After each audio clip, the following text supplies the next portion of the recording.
At the rim of Oregon's high country, where the timberline frays into a tangle of black-green, there is a stretch of road that does not welcome travelers so much as swallow them. In 1903, people called it a road because it had a name on a county ledger and because wagons had beaten 2 ruts through the duff. But to ride it was to feel the forest make a quiet decision about you. The trees rose close and damp on both sides, fir and pine and cedar, with bark like charred hide, leaning inward as if to murmur among themselves. When the wind dropped, the needles stopped shivering, and even birds fell silent, and you could hear your own breath working too hard in your chest. That is where the Oates place sat. At the end of a mile, count you did not boast about, beyond a bend you took only once. Men in town said it was a respectable spread, 200 acres of good timber with a stout house at its heart, a sawmill leaning over the creek like a thirsty animal, and a barn that had begun to list into the weather. On the assessor's roll it was all tidy columns, acreage, improvements, livestock numbers that suggested order. But numbers lie in certain places, and the Oates place was one of them. Waldo Oates had come to this valley when rails and timber prices talked even the cautious into ambition. He had bought the claim in 1885, when his shoulders were still square and his knuckles not yet cracked by frost. He built the main house out of logs, he felled himself, squared and stacked them with a carpenter's patience and a widower's refusal to sit still. Folks remembered him as a man of few words and early mornings, a coffee on the stove, man who could run numbers in his head and scripture on his tongue. His wife did not live to see the inside of the finished house. She bled out in 1884 with twins in her arms, and Waldo put her name into the family Bible and shut the covers over it like a lid. After that, the Oates place learned a quiet that no music could trouble. Phoebe and Wilbert grew under that quiet as if it were a greenhouse belle, pale as peeled willow and rinsed of town color. They were the kind of blonde that pulls blue out of an eye until it looks colder than it is. People who came up to the house, lumber buyers, a circuit preacher, a man selling patent tonics with a tinny voice, remembered the way those 2 children stood just behind their father and watched you together, not so much staring as measuring. They finished each other's sentences and sometimes each other's gestures too, one lifting a cup, the other setting it down, a small choreography that made visitors feel, without knowing why, that they had wandered into a private conversation and could not find their way back out. Even the dog, a brindled thing that spent its days under the sawdust pile, seemed careful not to get between them. The country around Crater Lake did not encourage neighborliness. It was a geography built for secrets. The county seat was a day's round trip if the weather held and the wagon didn't throw a wheel. Men kept track of each other by the smoke off their chimneys and the creak of their mills, by the cut on the face of a stump and the new scar a drag chain left in the mud.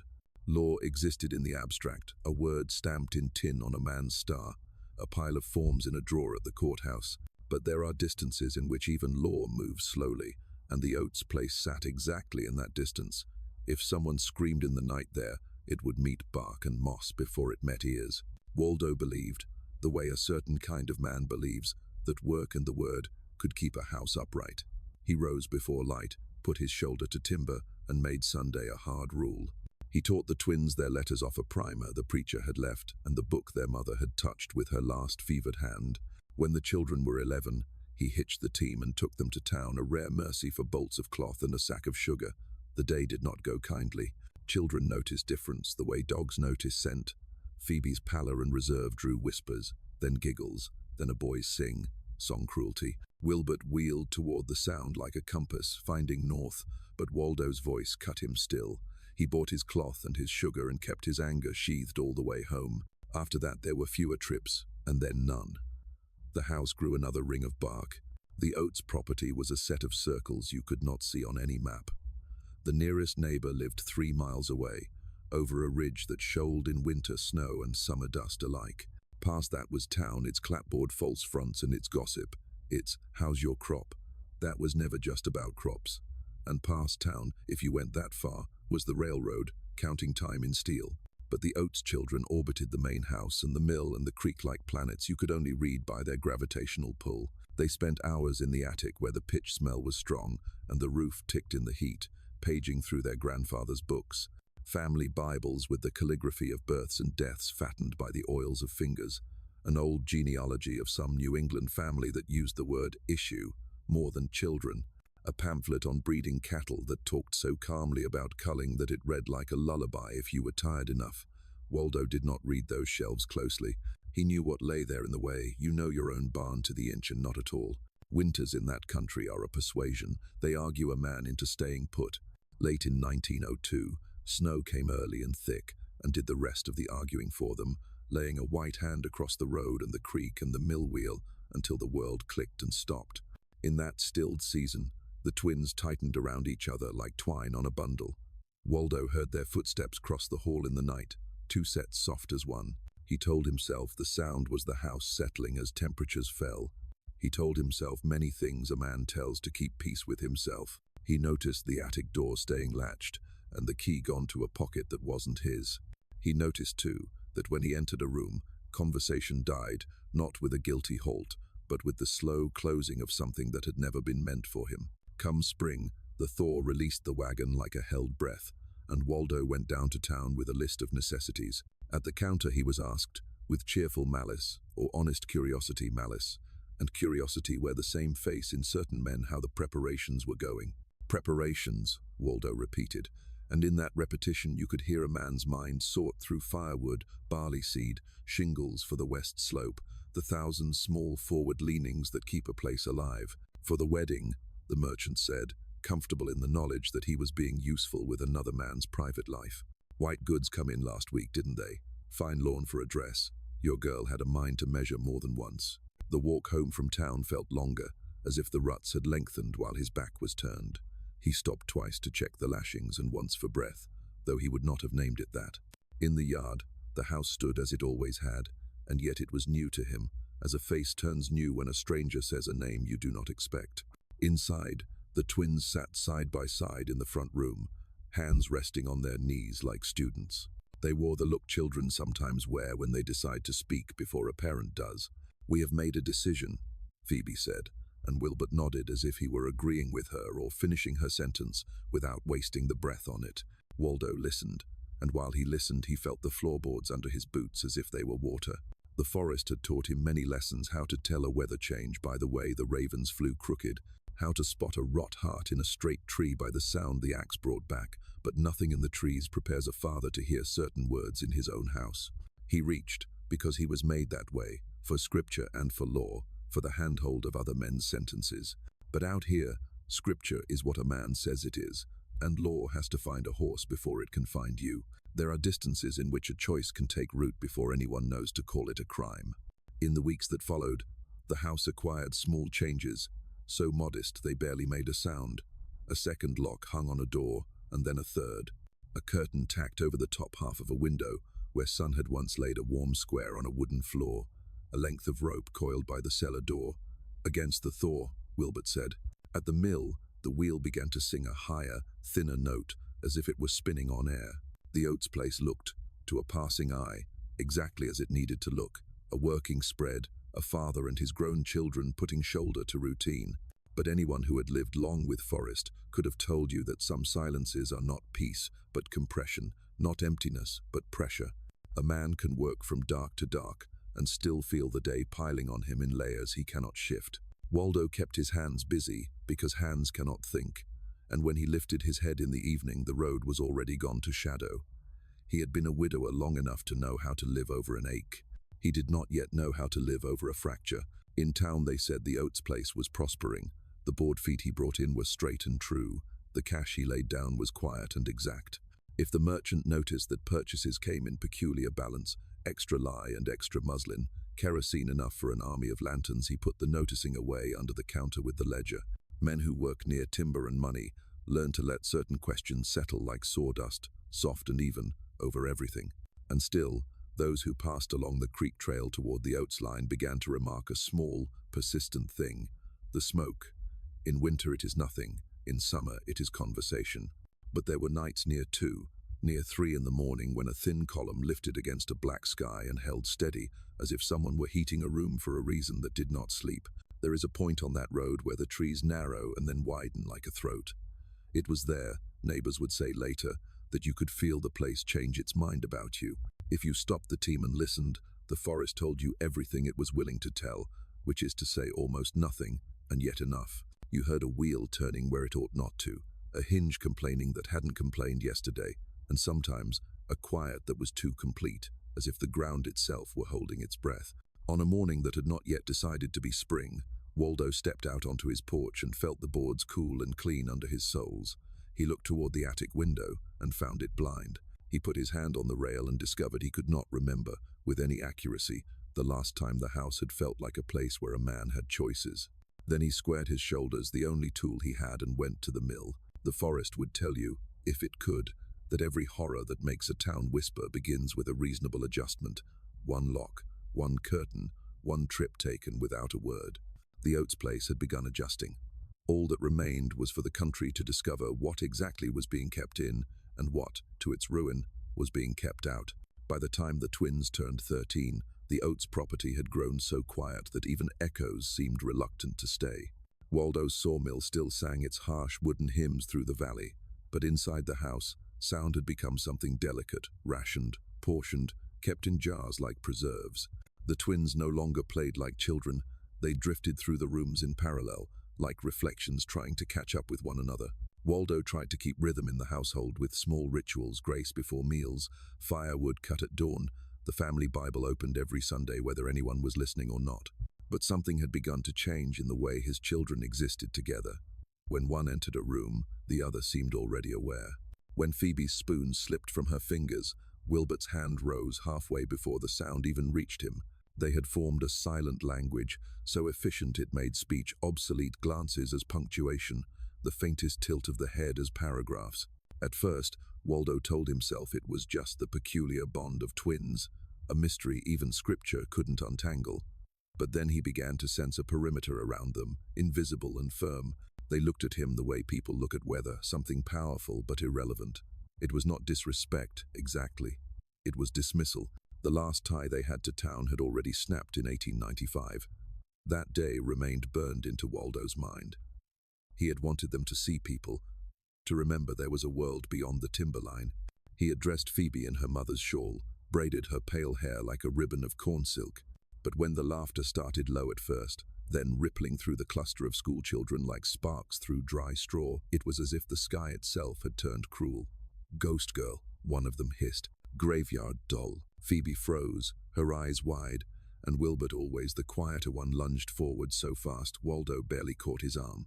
The boy was trembling, not from fear but from something deeper, older, the kind of rage that doesn't shout but tightens into silence. That night, as Waldo patched the wagon wheel by lantern light, he heard whispering through the window the twins talking, not in words, but in that half-breath rhythm of sound only they understood. When he entered, they stopped instantly, eyes glinting in the lamplight like two coins at the bottom of a well. From that day on, Waldo swore off town life. "There's nothing down there we need," he muttered, and the twins nodded, not with obedience but satisfaction. Isolation became their inheritance. The winters in Crater Lake country have a way of teaching obedience. Snow buried the roads, buried time itself. During those months, the world shrank to the radius of firelight. Waldo spent his days at the mill, shaping planks so straight they looked measured by God's own hand. But the moment dusk fell, he found excuses to stay out later, just to hear a different kind of silence. The twins, meanwhile, had turned the attic into their sanctuary. When Waldo passed beneath it, he could hear the muted thump of footsteps, the soft murmur of paper turning. He assumed they were reading the family Bible. But one night, curiosity, that small forbidden hunger, sent him to the attic door. He found it locked. The key was gone. He called their names once, twice, and received only stillness. The next morning, he asked what they'd been reading. Phoebe looked up from the table, her expression polite. "Grandfather's books," she said, "the ones with the gold letters." Waldo knew the books. They had belonged to his father, a strange man remembered in town as Professor Oates, even though no one could name what he taught. When he died, Waldo had packed the volumes away. Genealogical treatises, yellowed pages about animal husbandry, Latin titles he couldn't pronounce. To him, they were relics, curiosities of an eccentric generation. To the twins, they became scripture of another kind. Weeks passed. The snow deepened, sealing them inside as surely as nails seal a coffin. Waldo found himself watching them more closely. The way they moved in harmony, their pale heads bending over the same pages, the faint smile they shared when he tried to start a conversation. One evening, he heard Wilbert laughing softly, an alien sound in that house. It wasn't the laughter of joy, but of discovery. "What's so funny?" Waldo asked. "Just something about lineage," Wilbert said. "How perfection repeats itself if you keep it pure." Waldo frowned. "Those are ideas for livestock, not people." Phoebe's voice was calm. "Maybe that's what they said before there were people." The words unsettled him, though he couldn't say why. That winter, something else shifted. He began noticing small habits that unsettled the air of the house. The twins staying awake until dawn. The attic window cracked open even in freezing wind. Whispers drifting through floorboards, rising and falling like a litany. Once, he caught sight of them in the hallway, standing face to face, so close their breath mingled. They didn't move when he appeared. They simply turned their heads together, slowly, like a pair of owls disturbed from roost. By spring, the thaw had turned the paths to rivers of mud, and the smell of damp pine filled every room. Waldo decided it was time for supplies, for news of other voices. He harnessed the team and made the long road to town. He expected gossip about lumber prices, maybe talk of the thaw. Instead, the merchant greeted him with a grin that didn't reach his eyes. "So, Waldo," the man said, measuring out coffee beans. "When's the big day?" "The what?" "The wedding. Thought you'd have told us by now." Waldo stared. "There's no wedding." The merchant chuckled uneasily. "Well, that's odd. Your girl came by 2 weeks ago for white fabric, said something about keeping it in the family." He shrugged. "Didn't think much of it." The world tilted a little. Waldo finished his purchases and left without a word. The trip home felt heavier than any load he'd ever hauled. As he drove through the last stand of firs, the forest seemed to lean closer, eavesdropping. The air thickened around him, full of questions he didn't dare form. By the time he reached the property, twilight had soaked the house in grey. Through the window, he saw the twins sitting side by side at the table, a candle between them. They were perfectly still, waiting as though they'd known the exact moment his wagon would turn up the path. He entered and set his hat down, his voice steady though his pulse wasn't. "I heard a strange thing in town," he began. "A man says you've been planning something." Phoebe lifted her eyes. "We have," she said softly. "What sort of thing?" "A joining," Wilbert said. Waldo laughed once, harshly. "Joining what? The church?" "No," Phoebe said. "Each other." For a heartbeat, the world stopped moving. Waldo's chair scraped against the floor. "You can't." "We already have," Wilbert interrupted. "We read it in the books. There's precedent, families of strength, of purity, keeping the line unbroken. We are that line." His voice wasn't angry, only certain. That was what frightened Waldo most, the calmness of conviction. He slammed his hand on the table, quoting scripture as if words could break a spell. But the twins didn't flinch. Their expressions held no rebellion, no shame, only resolve. "We'll make it official," Phoebe said. "In spring, here, at home." And she smiled a soft, almost maternal smile that made Waldo's stomach turn. That night he didn't sleep. The sound of them talking above him was constant, like insects rustling inside walls. At one point, he thought he heard laughter again, low, rhythmic, intimate. He pressed his pillow against his ears and whispered prayers he no longer believed in. When dawn broke, the house looked unchanged, but something in its bones had shifted. A new lock gleamed on the attic door. The curtains stayed drawn. The path that led down to the mill had fresh prints, 2 sets of small boots, side by side. Waldo spent the morning at the sawmill, hands shaking too much to measure properly. He tried to lose himself in work, but every cut of the blade sounded like accusation. He had seen strange things in his years, the way a tree, struck by lightning, could still stand hollow for decades. The way rot worked from the inside out, invisible until the day it split. That afternoon, as he looked up at the house from the clearing, he had the sudden and terrible thought that the same law applied to people. He didn't yet know that what had begun in that attic would grow into something unspeakable. But somewhere deep in the timber, the crows already did. They circled the property for days afterward, crying like things that understood. Spring of 1903 arrived late in Crater Lake. The ice retreated unwillingly, leaving behind grey pools and the smell of thawed rot. In town, people said winter had taken too long a breath. Up on the Oates property, the silence lingered even after the snow was gone. The sawmill wheel creaked to life again, but the rhythm was wrong, too slow, too deliberate. Waldo worked harder than ever, trying to bury his dread beneath splinters, but dread, like sap, seeps through any crack. The twins moved through the house with the serene purpose of people who had already crossed a line and found peace on the other side. Waldo watched them from a distance now, There was a calmness in them that frightened him more than rage would have. They were polite, obedient even, but their courtesy felt rehearsed, like dialogue recited for an unseen audience. He tried to reason with them in the only language he knew, Scripture. One evening, over a dinner none of them tasted, he opened the Bible to Leviticus and began to read aloud about forbidden unions, about laws set down to protect what he called the natural order. Phoebe listened with folded hands. When he finished, she said quietly, "Those laws were written for people who didn't understand blood." Waldo slammed the book shut. "They were written for everyone." Wilbert didn't look up. "Then maybe we're not everyone." After that night, Waldo stopped trying to preach. He focused on practical things, timber, repairs, anything to keep from thinking. But around him, the house began to change. It started with small adjustments. One morning he found that the cellar door, which had always hung slightly ajar, was now fitted with a new brass lock. A week later, the windows in the upper floor were boarded from the inside. When he asked about it, Wilbert replied, "The wind's been getting in," but the boards looked more like barricades than insulation. The twins began to spend more time outdoors, walking the perimeter of the property with measuring tape and stakes. Waldo watched them from the mill, two pale figures against the tree line, stopping now and then to mark the ground. When he asked what they were doing, Phoebe said, "Preparing." "Preparing for what?" "For the future." She smiled, and that was the end of it. In late April, Waldo came home from town to find white fabric drying on the porch rail. The same cloth Phoebe had bought weeks earlier. Sunlight passed through it like smoke. It fluttered slightly in the wind, ghostly, formless, and for a moment he thought he saw the outline of a dress, though no seams had been cut. That evening, he found the twins sitting in the parlor, sewing by lamplight. The fabric had become a gown. Phoebe's hair was braided with care, her movements slow, ceremonial. Wilbert threaded the needle for her each time it slipped. They looked up when Waldo entered, but their faces showed no guilt. "It's tomorrow," Phoebe said simply. "What is?" "The ceremony." He opened his mouth, but the words tangled. The anger that had fueled him weeks ago had burned itself into exhaustion. What could he threaten them with? Exile. They would only stay. Law? There was none that would ride this far for such a crime.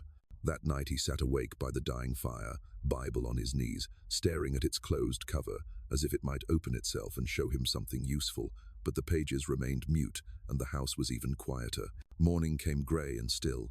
Fog rolled in from the creek and laid over the fields like a shroud. The twins were already dressed, Phoebe in her homemade gown, Wilbert in his best shirt, his hair combed flat. On the table, a single candle burned.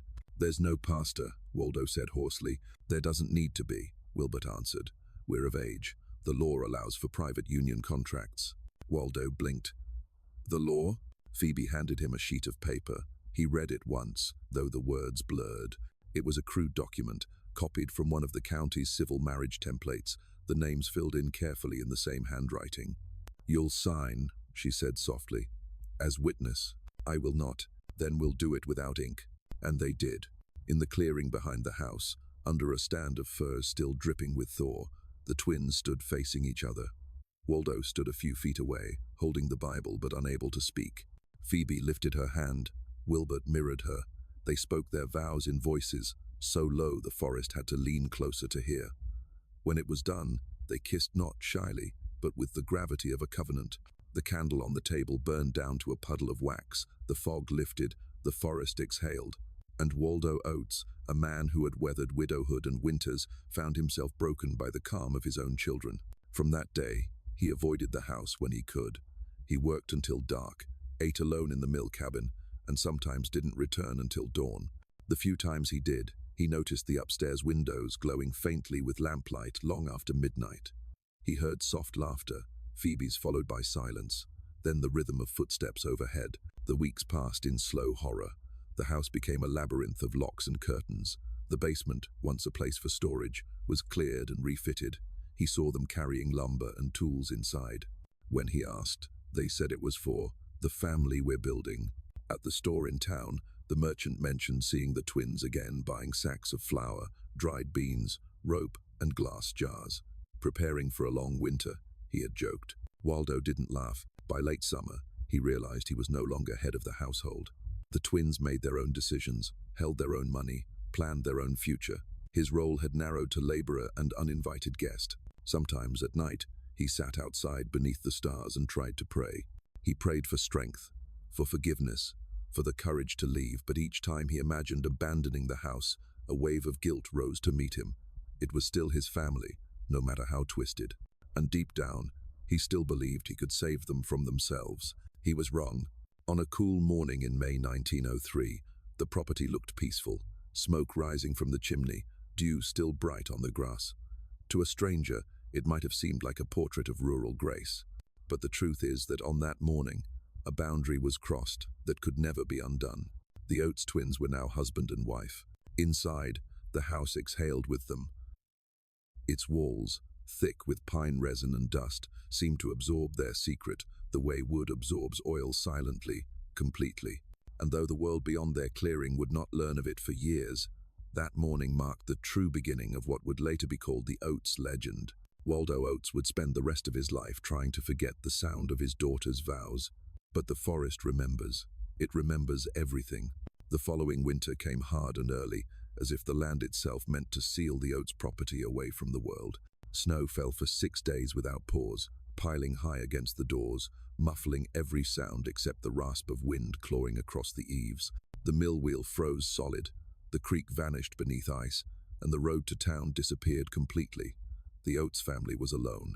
Waldo spent most days in the mill cabin, keeping the stove alive and his hands busy. It was easier to listen to the saw's whine than to the silence of the house. At night, he could see lamplight burning through the cracks of the shutters upstairs, the twins' room, the one they now shared without shame. He told himself it wasn't his business anymore. He told himself that if he ignored it long enough, God would find another way to judge them. But one night in March 1904, as wind rattled the windows, the screams began. Phoebe's voice cut through the storm sharp, terrified, then raw with pain. Waldo leapt from his bed, ran up the stairs, and found Wilbert standing at the bedroom door. His son's face was slick with sweat and something like awe. "You can't go in," Wilbert said quietly. "She's in pain. It's natural." Waldo tried to push past him, but Wilbert's strength was sudden and enormous. The old man stumbled back down the hall, hearing the echo of his daughter's cries behind the locked door. Hours passed, long enough for the candle to burn to a stub, long enough for the storm to die. And then there was silence. When the door finally opened, Phoebe was lying pale on the bed, smiling faintly. In her arms was the child.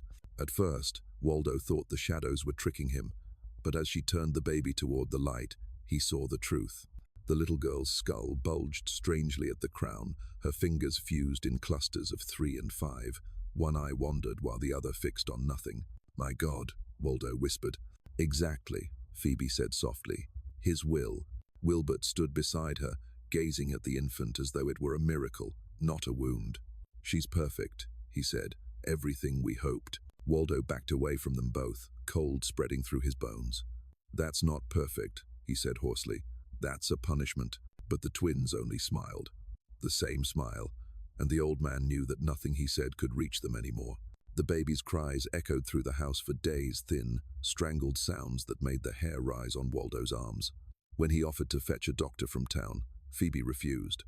"We know what to do," she said. "Grandfather's books explain it all." He didn't press. The road was impassable anyway. Weeks later, when the snow melted enough for him to return to the mill, he noticed that the baby's cries had stopped entirely. The house was silent again. When he asked to see the child, Phoebe said she was sleeping. He never heard her again. By autumn, Phoebe's body had filled out once more. Her face glowed with the same unnatural calm that had marked her before. Waldo's stomach twisted when he realized she was pregnant again. The second child came during another storm, this one in December. Once more, the door was locked. Once more, Waldo waited alone, counting hours by the creak of the house. When the cries ended, Wilbert appeared, carrying a bundle wrapped in flannel. "It's a boy," he said. Waldo braced himself for deformity, but when he peeled back the cloth, the infant's face looked ordinary, perfect, even. "He's healthy," Waldo said, relief trembling in his voice. "Thank the Lord." But Wilbert only frowned. "Healthy," he repeated, as though it were an insult. For the first time, Waldo saw disappointment in his son's eyes. Over the next months, Waldo noticed a quiet shift in how the twins treated the two children. The girl, the deformed one, was carried constantly, fed with care, wrapped in blankets Phoebe had sewn herself. The boy was left to cry. Sometimes Waldo would find him alone for hours in a crib by the cold window. When he tried to comfort him, Phoebe appeared almost instantly, her voice low and sharp. "Don't interfere," she'd say. He began to suspect that the girl still lived somewhere in the house but was being kept hidden. Once, late at night, he heard a faint, rhythmic sound from behind the cellar door, something between a cough and a whimper. When he asked about it the next morning, Wilbert's expression did not change. "The house creaks," he said. "You know that." The smell started a week later, acrid, medicinal. The kind of scent hospitals carried a mixture of lye, lamp oil, and something sweet, like decay disguised as cleanliness. By summer, the boy had learned to crawl. Waldo often found him on the kitchen floor, filthy but curious, reaching for his grandfather's boots. One day he caught the boy smiling up at him, bright, toothless, innocent, and something inside Waldo cracked. He lifted the child, holding him tight against his chest. "You'll be all right," he whispered. "I'll see to it." Phoebe entered quietly behind him. "Put him down," she said. "He's cold. He doesn't feel it." When Waldo hesitated, she reached out and took the child with surprising force. Her eyes were calm but empty. "He's a failed branch," she murmured. The words chilled Waldo more than the wind ever could. That night, he went to the cellar door. For the first time, it was unlocked. He pushed it open and descended slowly, the lantern trembling in his hand. The air was thick with damp and something else, an odor like iron and mildew. At the base of the stairs, he saw crates stacked along the wall, jars filled with murky fluid, and piles of rags stiff with something dark. He turned toward the far corner and froze. There, half hidden under a blanket, was a small wooden crib. The blanket moved. Waldo stepped closer, lifted the cloth, and stared down into a face that was both familiar and wrong. The girl, his granddaughter, blinked up at him. Her features were twisted but alive. She reached toward him weakly, fingers twitching. Then a voice came from the shadows. "She doesn't like the light," Wilbert said. Waldo spun, nearly dropping the lantern. Wilbert stepped into the glow, his expression serene. "What are you doing down here, father?" "I wanted to see her. She's not for you." Waldo's throat tightened. "She's a child." "No," Wilbert said softly. "She's the beginning." The old man fled the basement, the sound of his son's footsteps following halfway up before stopping. The next morning, the door was locked again, this time with chains. The months that followed blurred together. Waldo worked, drank, prayed, and worked again. He stopped asking questions. The twins spoke less and less, their conversations reduced to whispers and gestures. The boy grew thin. The girl was never seen again. Then, one cold evening in late November, Waldo saw something strange from the window of the mill, a column of smoke rising from behind the house, steady and white. He walked closer through the snow until he saw Wilbert standing beside a pit, shovel in hand. The smell hit him before he spoke, a mixture of burning cloth and something else, something he could not name. "What are you doing?" he shouted. "Cleaning," Wilbert said, without looking up. Waldo turned away, nausea clawing at his throat. That night, he sat in the dark, listening to the wind moan across the roof. He wanted to believe it was only the storm. But deep beneath the house, through the frozen floorboards, he thought he heard something else, a faint cry, rhythmic, measured, as if the earth itself was trying to breathe. He covered his ears. But once you've heard a child cry in the dark, the sound never leaves you. By the spring of 1905, the forest around the Oates property had begun to whisper about them in its own way. Game trails went cold near the house. Crows nested high but never landed on the fences. Even the creek, which once ran clear beside the sawmill, carried a strange metallic taste when it passed through the property line. The locals noticed too, though no one dared to say the words out loud.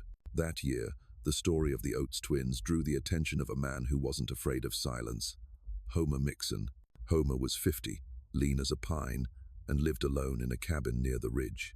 A veteran of the Modoc War, he'd survived worse things than storms. He was the kind of man who read the woods like a ledger, every broken twig, every track. When something didn't fit, he felt it in his bones. And lately, the woods around the Oates property had stopped fitting. He'd seen smoke at odd hours, 3 in the morning, rising thin and straight like a signal.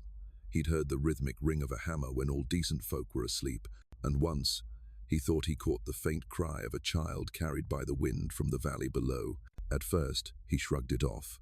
Folks up there were peculiar, but curiosity is a hunter's weakness, and Homer's curiosity had sharp teeth. One evening in late March, he slung his rifle over his shoulder and followed the old wagon trail toward the Oates property. The air was damp, and the sun was already bleeding out behind the ridge when he reached the clearing. The house stood quiet, shuttered, its roof glinting faintly in the last light. He knocked once. The door opened almost immediately. Phoebe stood there, her face framed by loose strands of pale hair. She smiled as if she'd been expecting him. "Mr. Mixon," she said softly, "you've come a long way." He blinked. "You know my name. Everyone around here does." She stepped aside. "Please come in." The interior of the house was spotless, too spotless. The air smelled faintly of carbolic and something else, something sour beneath it. A fire burned low in the hearth, giving off more smoke than heat. Wilbert appeared from the kitchen, his expression polite but distant. "Coffee?" he asked. "Don't mind if I do," Homer said. They sat at the table. The twins asked him about the hunt, about the roads, about town questions that felt rehearsed. Homer's answers were short. His eyes wandered over the room, the heavy locks on every door, the boards nailed across certain windows, the way the curtains never quite opened all the way. And then there was the silence, thick, waiting. He didn't see or hear any children. That was odd. By now, he'd heard from a merchant that Phoebe had given birth at least twice. At one point, Homer excused himself to find the privy, and instead wandered down the narrow hall. He paused when he reached the end where the floor dipped slightly above the cellar. He was about to turn back when he heard it, a faint, stifled sobbing. It came in uneven bursts, muffled by wood and distance, but unmistakably human. He froze. After a moment, the sound stopped. He returned to the table. Phoebe was watching him. "Something wrong?" she asked. "I thought I heard a child crying," he said casually. "You've got little ones, don't you?" The smile vanished from both their faces at once. It was eerie the way their expressions changed in perfect unison, as though two mirrors had cracked the same way. Phoebe set down her cup. "You must have heard the wind," she said. "Old houses like this make strange noises," Wilbert added. Homer nodded slowly. "Guess so." He didn't finish the coffee. That night, back at his cabin, Homer couldn't sleep. He stared into the fire until the logs collapsed into red ash. He'd hunted animals that cried like children when cornered, but this had been different. By morning, his curiosity had hardened into conviction. He rode into town and began asking quiet questions. Most folks were tight-lipped, but merchants talk if you buy enough. The storekeeper told him the twins had been making odd purchases for months. Sacks of lime, rope, nails, and jars with glass stoppers. They paid in cash. Always cash. The blacksmith added another detail. They'd ordered new locks, dozens of them, and all keyed differently. "Maybe they're scared of something," Homer suggested. The blacksmith's eyes flicked toward the mountains. Maybe something ought to be scared of them. A week later, Homer returned to the property, this time just before dawn. He moved through the trees as only hunters do, soundless, careful not to startle even the wind. He found a spot near the slope where he could see into the basement window, half covered by a warped board. Inside, a lantern burned low. He watched for nearly an hour before movement caught his eye. Two figures, the twins, descended the stairs, each carrying a tray. They disappeared into the far side of the basement. Then came the sound, not voices exactly. Whimpers, the rustle of straw, the metallic clink of something being unlatched. And then, a child's cry, short and sharp. Phoebe hushed it. He could see her silhouette leaning forward, rocking something small. Then Wilbert passed her an object, perhaps food, perhaps something else, and she turned her back to him. Homer felt his throat tighten. Every instinct told him to leave, to run back down the trail and pretend he'd never come. But he stayed, frozen between curiosity and fear. He watched them move between sections of the basement, each visit marked by the same pattern. The sound of a latch, a quiet voice, and then the shuffling of feet inside what must have been separate enclosures. It was then he understood they weren't caring for their children. They were keeping them. The realization hit him so hard he almost dropped his rifle. He backed away, heart pounding. The forest seemed to tilt around him. When he finally reached the ridge, he didn't stop until his cabin door was bolted shut. 3 days later, Homer's neighbor came knocking. "You planning to hunt today?" he asked. "Not today," Homer said. "Got something to look into first." He strapped on his rifle, packed food for one night, and headed back toward the Oates property. He never came home. When he didn't show for the next morning's hunt, the men from town searched for him. They found his rifle leaning against a tree a mile from the oats land. No tracks, no struggle, no sign of where he'd gone. When the sheriff questioned the twins, they were calm, even helpful. "Such a shame," Phoebe said softly. "Mr. Mixon was a kind man. We prayed for his return." Wilbert nodded. "The woods can take anyone if they're not careful." The sheriff left uneasy, but unconvinced. After that, no one in Crater Lake went near the Oates property again. If smoke rose from its chimney, they looked the other way. If screams echoed through the pines at night, they told themselves it was wolves. But among the hunters, a whisper took root that Homer Mixon hadn't just vanished, that the forest hadn't taken him, that the house at the end of the road had, and every man who heard it swore he'd never follow that road again. Waldo knew the truth, or at least part of it. He'd seen the fear in Homer's eyes the day before he vanished. He'd watched his children watching him as the search party passed by. That night, Waldo dreamed of the basement again, the smell, the straw, the sound. He woke before dawn, trembling, and knew what the forest already did. The Oates family had crossed a line from which there was no return. The house, the woods, the silence, all of it had become part of something else now, something alive. After Homer Mixon vanished, something inside the Oates property seemed to seal shut. Whatever thin thread still connected the family to the outside world was cut clean. No one from town dared to visit anymore, not the merchant, not the preacher, not even the mail carrier who once braved the steep ridge. The path to their house filled slowly with weeds, as if the forest was reclaiming what it had tried to forget. Inside, the air grew heavy and medicinal. The smell of lye and boiled rags hung constantly in the halls. Waldo kept mostly to the mill now, spending his days surrounded by sawdust and noise, the only sounds that could drown out the other ones. Muffled cries beneath the floorboards, the creak of chains when the wind shifted, the faint echo of Phoebe's lullabies sung to a rhythm no sane mother would use. He had tried once to tell the sheriff about Homer, but the man's face had gone pale and tight. "There's no law without proof, Waldo," he'd said, "and I don't think any of us want to find the kind you're talking about." So Waldo stopped talking. In early 1905, Phoebe's stomach swelled again. By now, Waldo understood what that meant. She barely left her room. Wilbert guarded her like a hound at a door, his eyes distant and glassy. The attic light burned at all hours. Sometimes Waldo heard them arguing not with anger, but with the intensity of scholars debating an experiment. When the third child was born that summer, the screams lasted longer than before. The next morning, Waldo found the upstairs hall spattered faintly with blood. He pounded on the door until Wilbert opened it. "Let me see her," Waldo demanded. Wilbert hesitated, then stepped aside. The baby was small, motionless, except for shallow breaths. Her face was twisted, the mouth misshapen, eyes unevenly set. She wheezed faintly, each breath a tiny struggle. Beside the bed lay a notebook, open to a page filled with numbers and notes written in Wilbert's clean, steady hand. "She's improving," Phoebe whispered. "Improving? We adjusted for inheritance," Wilbert said. "Selective reinforcement of traits. You see her fingers, stronger structure, more definition." Waldo's stomach turned. "She's dying. She's adapting." He looked around the room at the charts on the wall, the sketches of skulls, the tiny marks measuring growth. It no longer looked like a bedroom. It looked like a laboratory. "You're treating her like an animal," he said. "No," Phoebe replied calmly. "Animals die for nothing. Our children live for a purpose." The months that followed became a blur of sounds and smells.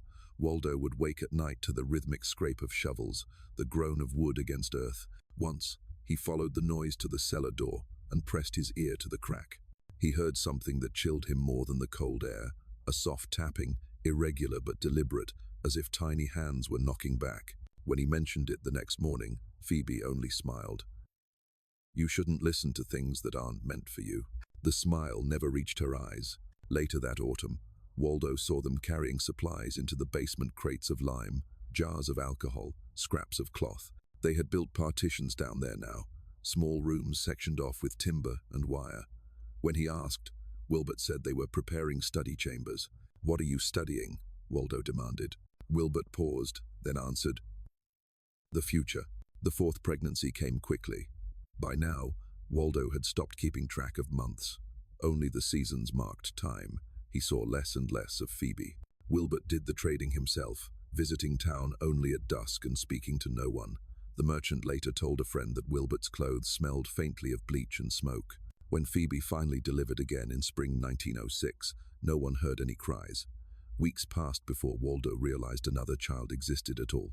He caught sight of her one afternoon through a half-opened door, a pale infant lying perfectly still, her eyes staring at the ceiling as if seeing something invisible. She didn't cry, didn't move, barely breathed. "She's quiet," Waldo said softly. "She's observant," Phoebe corrected him. "Silence is a mark of strength." Waldo stepped back. In her voice there was pride, the same tone she once used when showing him her schoolwork as a child. But now it belonged to something cold, clinical. It was around this time that Dr. Clarence Benson began asking questions in town. A country physician with a skeptical streak, Benson had delivered most children in the valley for 20 years. He'd attended Phoebe's first labor before being turned away the next.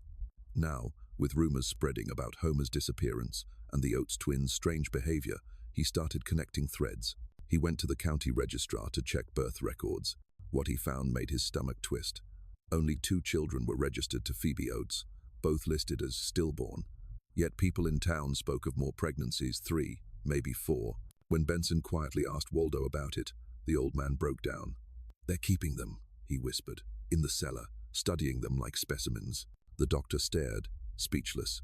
He promised to come by the property within the week, but Waldo begged him not to. "They'll know you're coming," he said. "They always know." By late 1906, the Oates twins had fallen into a new rhythm. They no longer referred to their children by name. Instead, they used terms like the special one, the failure, and the improved version.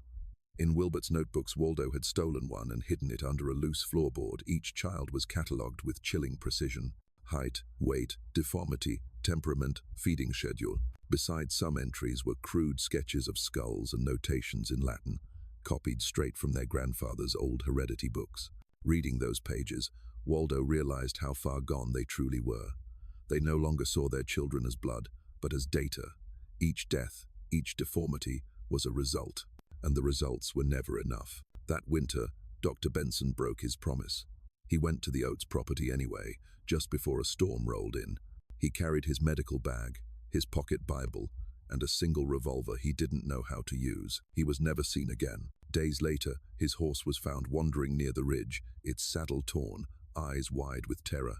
His bag lay open in the snow, surgical instruments scattered like bones. When the sheriff questioned the twins, they expressed deep concern. "Poor man," Phoebe said softly. "He came to us once, long ago. Perhaps the cold took him." Wilbert added, "These mountains don't forgive curiosity." No one pressed further. Waldo tried to leave after that. He packed a small bundle of clothes and waited for nightfall. But as he reached the road, he heard a child's cry drift from the cellar window, a long, broken wail that pierced through his resolve. He stopped. He couldn't go, so he stayed. Every night afterward, the sound returned, sometimes laughter, sometimes moaning, sometimes silence, so complete it seemed to hum. And each morning, when the first light touched the trees, Waldo found himself still sitting by the mill, hands trembling, staring at the house that no longer belonged to him. He told himself he was staying to protect the children, but deep down, he knew the truth. He stayed because he was too afraid to know exactly how many there really were. By the winter of 1906, the Oates property had become a place the living avoided. Even birds changed their flight paths to skirt it. The trail that once led from the main road to the house was nearly erased by moss and neglect. Travelers passed it without realizing. Only the sheriff's deputy, once a year, would ride near enough to see the chimney smoke still curling up through the pines, and even he made the sign of the cross before turning back. The forest itself seemed to learn the rhythm of the Oates family, stillness by day, movement by night. When darkness fell, faint lights flickered behind boarded windows, and the distant thud of a hammer or the low hum of voices bled into the trees. Inside, Waldo drifted through the rooms like a ghost haunting his own past. He ate little, slept less, and kept his hands moving just to keep from thinking. He no longer prayed. The Bible sat untouched on his nightstand, its pages warped by damp air. He had begun to feel watched not only by his children, but by the house itself. Then, one evening, in early 1907, a shadow appeared at the end of the lane, a man on horseback, lantern in hand. Dr. Clarence Benson had returned. The doctor was a practical man, not easily frightened.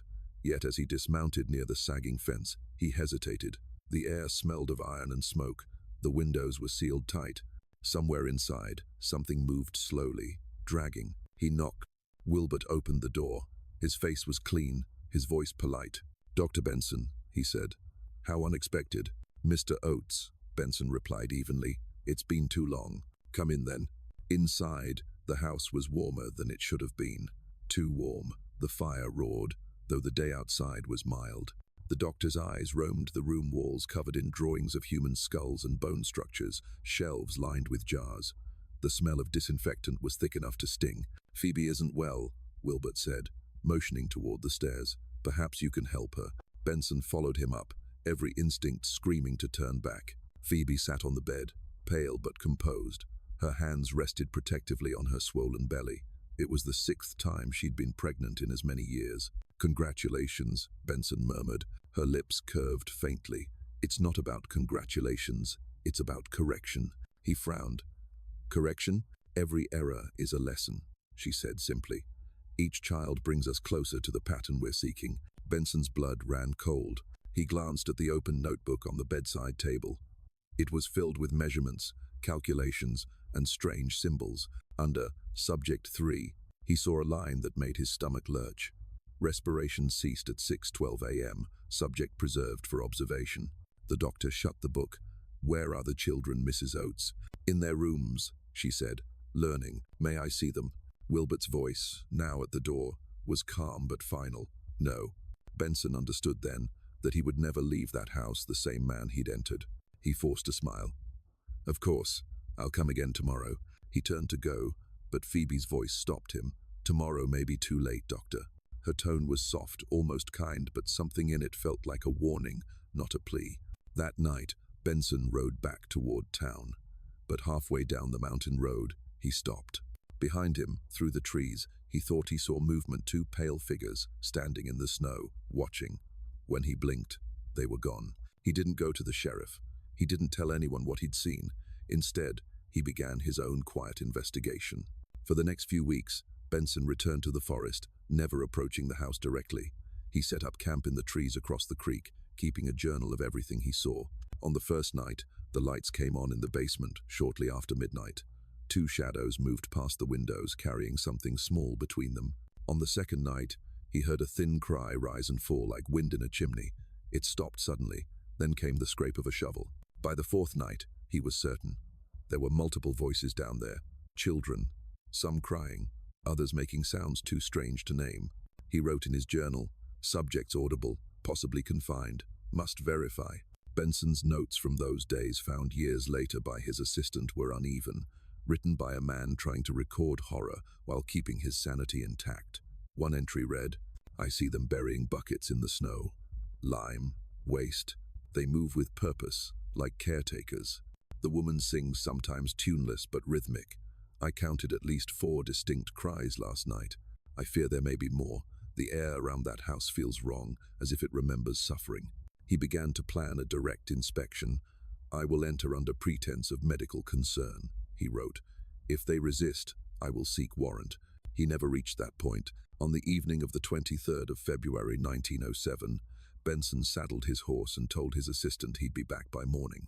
The next day, the horse was found 3 miles from the Oates property, reins tangled in a thorn bush, foam crusted around its mouth.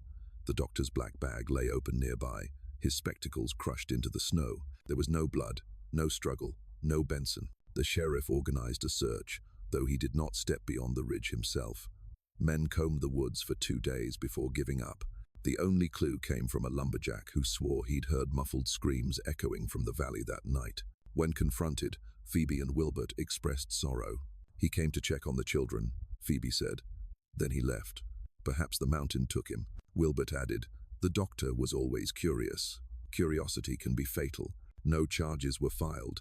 After the search ended, Waldo became certain the twins had killed Benson and that they would kill again. He tried to flee once more, but on the night he packed his bag, he heard a sound from the basement that rooted him to the floor. Laughter. Not joyous laughter, something fragmented, breathless, wrong. It rose and fell, then was joined by a second, smaller laugh, one that sounded like a child mimicking its parent. Waldo dropped the bag. He couldn't move. In that instant, he realized the Oates family wasn't merely breeding children, they were breeding something else, something that no longer belonged to nature or God. He sank to his knees, clutching the Bible to his chest, whispering the same verse over and over until the words lost meaning. By the end of that year, Waldo was a shell of himself, gaunt, grey, his hands trembling constantly. The twins now treated him as a boarder in his own house, speaking to him only when necessary. Sometimes, when he looked out across the field at dawn, he thought he saw small figures moving near the barn shapes, too short to be adults, too awkward to be animals. Once, he caught Phoebe watching them too. She turned, smiled, and said, "They're learning to adapt to the light." Waldo felt his knees weaken. "Phoebe," he whispered, "what are you doing to them?" She tilted her head gently, the same way she used to as a child when she didn't understand a question. "We're helping them survive," she said, "even if the world doesn't want them." That night, for the first time, Waldo locked his own door from the inside. He could hear them moving below the creak of the cellar door. Wilbert's footsteps heavy, Phoebe's lighter but quick, then the scrape of metal, the rustle of straw, and in between, the soft, rhythmic breathing of the children who shouldn't have existed. When spring came, Dr. Benson's disappearance was already fading into rumor, another name added to the list of lost men near Crater Lake. But the story that would replace it, the one that would finally force the sheriff's hand, was still waiting in the dark. For now, the Oates property remained undisturbed, its horrors sealed behind locks and silence. And beneath it all, the counting continued, pages filled with numbers, experiments catalogued with care, every breath of every child measured and recorded. The doctor had counted, but the twins counted more, and soon, someone else would start counting the bodies. By 1913, Crater Lake was no longer just a logging settlement, it was a ghost of one. Families had moved closer to the new railway line. Traders had stopped delivering supplies up the ridge, and the sound of axes echoing through the forest had grown faint. Yet one chimney still smoked through the winters, the Oates property. The people who remained in the valley no longer spoke their name aloud. They referred to the place obliquely, that house near the creek, or the high ridge place. Children were told that if they wandered too far into the trees, the pale ones would find them. Hunters who got lost swore they could hear crying in the fog at night, small, broken sounds that didn't fade with distance. By that year, 6 disappearances were recorded near the Oates land: a merchant, a government surveyor, a wandering farmhand, Dr. Benson, and, long before them, Homer Mixon. The stories all ended the same way, tracks leading toward the Oates property and stopping short of the gate. Pressure was building. Sheriff Schuyler Tucker had ignored the rumors for nearly a decade. He was not a brave man, but a practical one. "There's no law worth dying for," he once told his deputies. But when the governor's office began receiving letters from families demanding answers, the matter could no longer be buried. Tucker knew what the legends said, he'd grown up hearing them. Still, he needed facts. On a grey March morning, he rode out to the property with 2 deputies and a county clerk carrying the official warrant. The forest was unnaturally quiet that day. Even the horses snorted and pulled against their reins as the path narrowed toward the clearing. The Oates house rose ahead like a ruin that refused to collapse. 2 stories of dark timber, windows boarded from the inside, the once white porch now grey and leaning. No one spoke. When they reached the gate, Tucker dismounted, the paper trembling slightly in his gloved hand. He could feel the weight of the deputy's eyes on his back. "Remember," he said, voice low, "we're here for missing persons. We do this by the book." He approached the door and knocked. The sound echoed unnaturally, swallowed almost immediately by the air. Moments later, the door opened. Phoebe stood framed in the gloom. Her face hadn't aged. Her skin was pale as wax, her hair streaked faintly with silver, but her eyes, those same glacial eyes, were bright, alert, knowing. Behind her stood Wilbert, tall, expressionless, hands clasped calmly before him.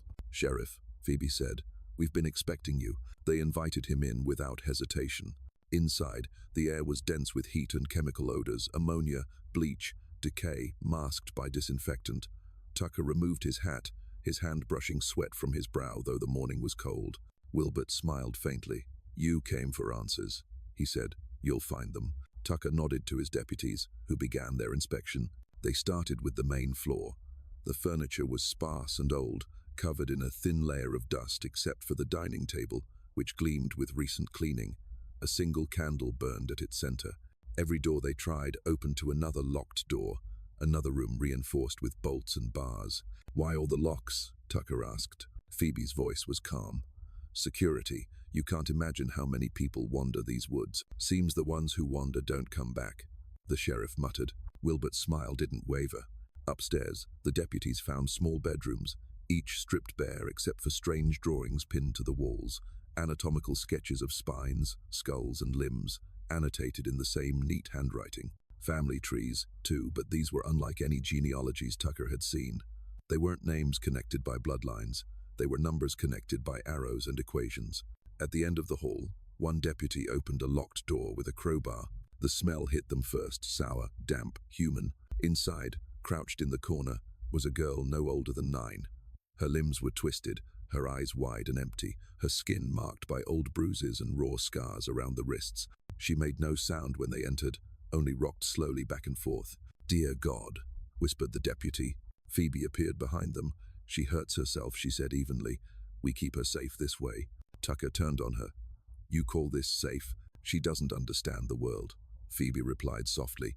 "We're her only world now." They carried the girl out into the hall, but she began to scream, sharp, inhuman, more shriek than voice. The sound made the deputies flinch. She clawed at the air, eyes rolling, until she collapsed against the floor, whimpering. Wilbert knelt beside her, murmuring something under his breath, and the girl went still, not asleep, frozen, as though his words had switched something off inside her. Tucker stepped back, shaken. "What did you say to her?" Wilbert looked up. "A command." The sheriff stared at him, uncomprehending. They continued their search. In the kitchen, they found jars labeled only with numbers, filled with preserved tissue, some small enough to fit in a hand. In one corner stood a table arranged like a workbench, scissors, scalpels, ropes, and notebooks, dozens of them. Tucker picked one up. The handwriting was exact, almost beautiful. Subject 4, female, born May 1907, cranial symmetry favorable, vocal cords weak, limited comprehension, exposure to light, discontinued after week 8. He felt bile rise in his throat. "Where are the others?" he asked hoarsely. Wilbert gestured toward the floor. Below, the basement door was locked with 3 separate bolts. Tucker ordered them broken. The wood splintered under the deputy's boots, and a wave of stench rolled out: sour milk, sweat, decay. They descended with lanterns. The basement was a maze of partitions, narrow wooden stalls like kennels, each barely large enough for a person to stand. Some held straw bedding, others buckets, rags, or nothing at all. In the first enclosure, they found a boy of about 8. He sat cross-legged, staring at the wall, humming tunelessly. When the light hit him, he didn't blink.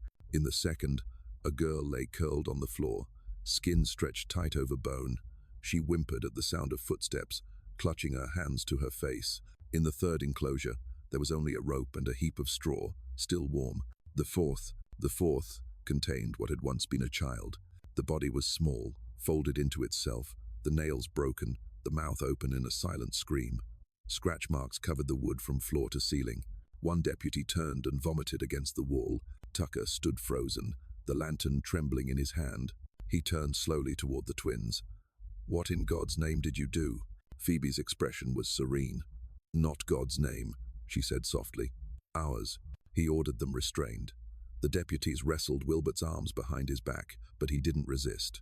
Phoebe allowed herself to be led away, her head tilted toward the sound of the children crying in their cages. "They're incomplete," she whispered as they climbed the stairs, "but one day someone will understand what we've done." Her voice was almost tender.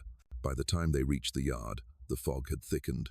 Tucker looked back at the house, its broken door gaping, the windows black as eyes. From below, faint cries still echoed through the floorboards. He turned to the deputies. "Get those children out, every last one." When they carried them into the daylight, the youngest screamed and clawed at their faces, terrified of the Sunday. Others sat limp, eyes blank, uncomprehending. None could speak. Tucker wrote later in his report, "The Oates property is not a home but an abattoir of the innocent.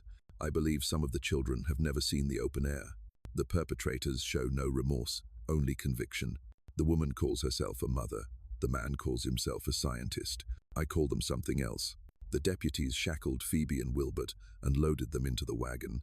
As they started down the trail, Wilbert turned his head and called back to the house. "Keep watching them," he said, almost fondly. For a moment, Tucker thought he heard an answer from within, a faint chorus of small voices, echoing like prayer. Then the fog swallowed the sound, and the Oates property disappeared behind the trees. The sheriff's party rode into town just before dusk. The wagon creaked under the weight of the prisoners and the shivering, half-dead children bundled in blankets. No one in Crater Lake had seen a sight like it, pale, wide-eyed little figures who flinched from light as if the sky itself could burn them. A crowd gathered silently by the courthouse. Men removed their hats, women crossed themselves. Tucker climbed down stiffly from his horse, his eyes hollow. "Get the doctor," he ordered, though everyone knew the only doctor they'd had was gone. When the surviving children were carried inside, the smell hit first. Rot and chemicals, sweat and fear. Their skin was grey with malnutrition, their bones visible beneath the flesh. One girl's legs were bent inward so sharply she could only crawl. Another child, a boy, stared blankly at his own hands as though trying to remember what they were for. None of them spoke. When someone clapped too loudly, all of them dropped to their knees and covered their heads in perfect unison. The sheriff looked from them to Phoebe and Wilbert, calm, silent, seated together like two parishioners awaiting confession. "What did you do to them?" he asked. Phoebe blinked once. "We observed." Wilbert smiled faintly. "We learned." The deputies began unloading evidence from the house. Notebooks, preserved specimens, and the bones of what had been buried beneath the basement floorboards. Each crate carried a new horror. In one, they found tiny skulls labeled with numbers. In another, pieces of fabric that had once been children's clothes, soaked in something black and stiff. Tucker forced himself to read one of the recovered journals. The first page bore the title, "The Oates Line Study in Hereditary Refinement." Subject 1, female, deformities consistent with intended union, skull asymmetry pronounced, vocal range limited but reactive, preserved for analysis after 15 months. Subject 2, male, healthy, abandoned study, anomaly of normalcy. Subject 3, female, improved structure, observed under reduced stimuli, expired March 1905, cause, systemic failure under fasting. By the time Tucker reached the 5th page, he dropped the book. "They numbered their own children," he whispered. "Not children," Wilbert corrected. "Progress." A search of the upper floors turned up a small locked attic chamber. Inside was Waldo Oates. He was barely recognizable. His beard hung in knots, his skin gray and paper-thin. He'd been kept there for months, perhaps years. When they cut through the door and found him crouched in the corner, he recoiled from the light like a feral thing. "They wouldn't let me leave," he muttered, voice trembling. "Said I ruined the results, said I asked too many questions." On the wall behind him, hundreds of marks had been scratched into the wood days, perhaps, or prayers. He kept repeating one phrase over and over. "They don't stop counting. They never stop counting." When questioned, Phoebe remained serene. "Father is weak," she said. "He never understood purpose." Wilbert, beside her, nodded. "He tried to interfere with the study. We couldn't allow contamination." "Contamination?" Tucker demanded. "You starved them, locked them up, killed them." "We refined them," Wilbert replied. "Nature breeds chaos. We bred order." The trial that followed drew crowds from 3 counties. Newspapers called it the Crater Lake atrocity. Reporters flocked to describe the incestuous twins who turned science against creation. But even their words failed to capture the magnitude of what had happened in that basement. The courtroom air stank of ink and fear. Behind the railing, the rescued children sat under blankets, watched by nurses. When asked to identify their parents, none of them reacted. A doctor from Portland testified that years of sensory deprivation and starvation had left them permanently damaged. "These are not simply neglected children," he said quietly. "They were conditioned." Another witness read aloud from Wilbert's journals, passages so cold they froze the room. "To test duration of deprivation, isolate subject 5 for 72 hours in darkness. Observe motor function upon return of stimuli. Record pulse every hour. Note cessation at 3:12 a.m. Even hardened jurors turned away. When asked if they regretted their actions, Phoebe and Wilbert answered in unison, "No." Phoebe explained, "Our work was to see what purity becomes when stripped of imperfection." Wilbert added, "Every scientist must sacrifice something." During the 2nd week of the trial, Waldo Oates took the stand. His hands shook as he spoke. "I thought I could fix it," he whispered. "I thought God would. But when the first one was born, they looked at her like she was gold. They said she was proof. After that, it was too late. He broke down. The court fell silent. The prosecutor closed with only one sentence. "Ladies and gentlemen, if this is progress, may we never advance another inch." The verdict was unanimous, guilty on all counts. Phoebe and Wilbert were sentenced to life imprisonment at the state penitentiary. When the judge read the sentence, they didn't flinch. Wilbert even smiled. "Life is only one phase of observation," he said. Phoebe nodded toward the courthouse window, where sunlight spilled across the floor. "At least they'll study us now," she murmured. In the months after the trial, the remaining children were sent to hospitals in Portland for care. None ever fully recovered. One girl died of infection within the year. The oldest boy learned to say 3 words: cold, light, and home. The youngest refused to speak at all. Waldo was admitted to the state asylum, where attendants noted that he spent his days staring at walls, muttering to unseen children. He died in 1918. His last words a whisper: "They're still down there." The Oates house was abandoned. The county ordered it sealed, but vandals, or perhaps something else, burned it to the ground in 1920. When locals passed the ruin, they claimed to smell bleach in the ashes, as though the land itself was still trying to cleanse what had been done. In the years that followed, hunters told stories of strange echoes in that part of the forest, soft counting voices, whispered numbers that faded if you turned your head. Some swore that if you stood by the creek at night, you could hear children's laughter drifting from beneath the earth, accompanied by the faint, deliberate scratching of someone marking another line on the wall. The Oates twins had been captured, their father had died, the house was gone, but the sound of counting never stopped. Because some horrors do not end when they're uncovered. They continue quietly, patiently, until the last witness forgets to listen. History remembers what it can name. What it cannot name, it buries under ash. The Oates property was reduced to that, a story spoken in whispers, a shape burned into the soil where nothing green would grow again. For a while, people said justice had been done, Phoebe and Wilbert locked away for life, the children saved, the nightmare over. But in truth, the horror didn't end, it simply changed its address. The twins were sent to the Salem State Penitentiary, arriving on a rain-soaked morning in April 1913. Guards later wrote that they held hands as they stepped from the wagon, their heads tilted slightly toward one another, smiling faintly as if amused by the commotion. Inside, they adapted quickly to routine. They spoke little to anyone but each other, yet they seemed content. Phoebe spent her days in the prison infirmary, helping to fold linens. Wilbert was assigned to the carpenter's workshop, where he built wooden boxes with unnerving precision. The warden once said he had never seen 2 prisoners so calm, so utterly free of guilt. When questioned about their crimes, they answered with perfect composure. "We were misunderstood," Phoebe would say. "One day they'll see what we were trying to prove." And Wilbert, always the echo, "Evolution requires isolation. We simply provided the conditions." Even in confinement, they kept count of things: meals, footsteps, days. On the wall of their cell, they etched numbers in pairs, tiny vertical marks that formed strange repeating patterns. When a guard tried to wash them off, they appeared again by morning. The surviving children, meanwhile, were moved to a sanatorium in Portland.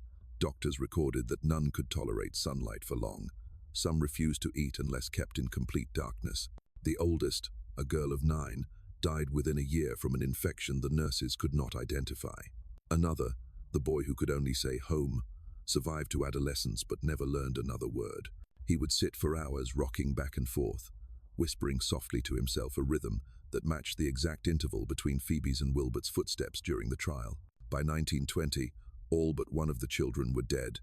The state quietly sealed their records. That same year, the Oates house burned. It began with lightning, or so people said. A storm had rolled through the valley, and at dawn a passing hunter saw a column of smoke rising through the trees. By the time he reached the clearing, the structure was already collapsing, the flames eating what little remained of its roof. He claimed to have heard voices inside, high, thin voices, calling out numbers in unison. When authorities arrived, they found no bodies, no footprints, only the stone foundation and a faint smell of bleach mixed with smoke. Some said the land had purged itself. Others said the fire had been set deliberately by Waldo's spirit, by locals who couldn't bear the thought of that place standing, or by something else still living beneath the ground. Phoebe died 14 years later, in 1934. A nurse found her sitting upright in her bunk, eyes open, a faint smile on her lips. Her final words, scribbled in the margin of a Bible she kept by her bed, were, "Perfection requires patience." Wilbert lived on until 1951. By then, he was nearly blind. He spent his last decade in a psychiatric ward, writing endlessly in small notebooks that he refused to let anyone read. When he finally died, the staff discovered hundreds of pages covered only with numbers, columns of 2s and 3s, spaced like the bars of a cage. A doctor who examined them noted that the sequences repeated in exact cycles of 6. When translated into dates, they aligned perfectly with the births and deaths recorded at the Oates property half a century earlier. In time, the legend grew. Hikers claimed that near the old creek bed, compasses spun wildly.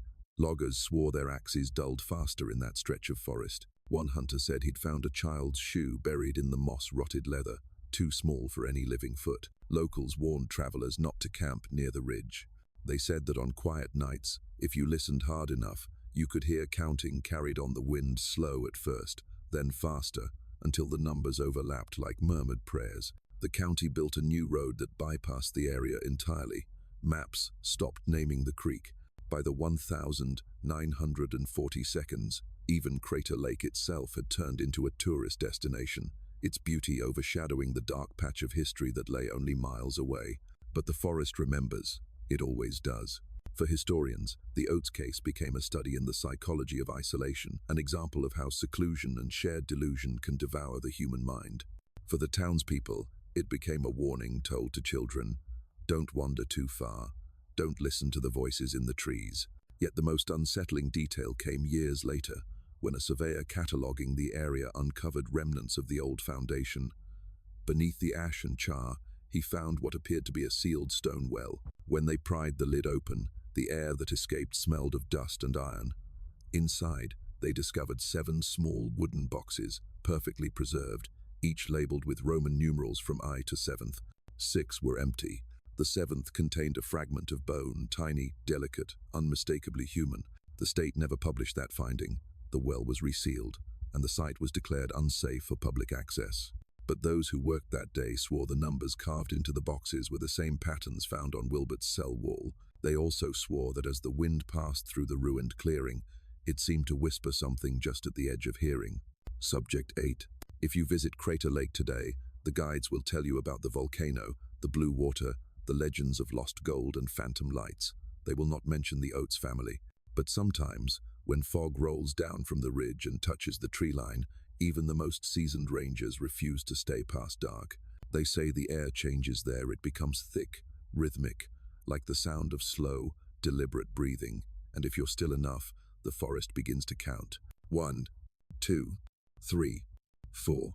And somewhere, far below the earth that burned, another voice answers, 5. In the end, the Oates twins didn't leave behind a curse, or a haunting, or even a name the world remembers. They left behind a question. What happens when curiosity forgets compassion? When knowledge is stripped of empathy? When obsession outlives morality? What remains isn't science. It isn't even madness. It's calculation without soul. And in that arithmetic of cruelty, the human cost is always a number. The forest around Crater Lake still holds that number. It waits, buried in the soil, marked by roots and silence. And on certain nights, when the wind slips between the pines, the counting starts again, soft, endless, patient, because some horrors don't die. They multiply.